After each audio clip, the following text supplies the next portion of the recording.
আজকে আমি দেখাবো 300 কেজি মনিটরের নতুন সার্কিট কীভাবে কানেকশন দিতে হয় সেটা আজকে আমি দেখাবো। এই যে আমার নতুন সার্কিট, এটা কানেকশন দিব আমি এখন।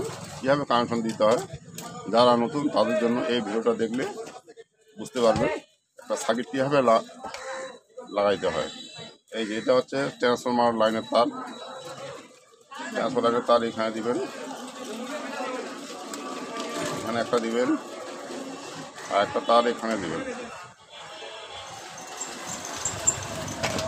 ব্যাটারির নেগেটিভটা দিবেন মাঝখানে।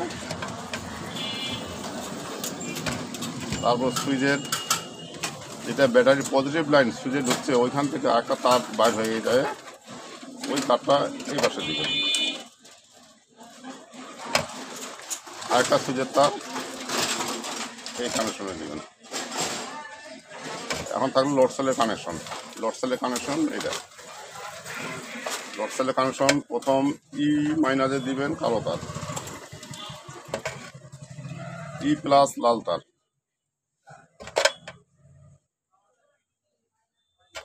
তারপরে এস প্লাস সবুজ তার,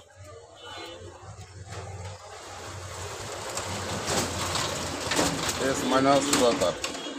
আমাদের লোড সেলের কানেকশন দেওয়া হলো। এখন আমরা দেখব আমাদের সার্কিট লাগানো ঠিক আছে কিনা।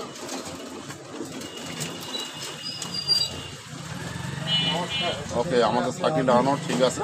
এইভাবে যারা নতুন শিখতেছেন কাজ বা শিখতে চাচ্ছেন এইভাবে পার্লার মধ্যে সার্কিট কানেকশন লাগাতে হয়।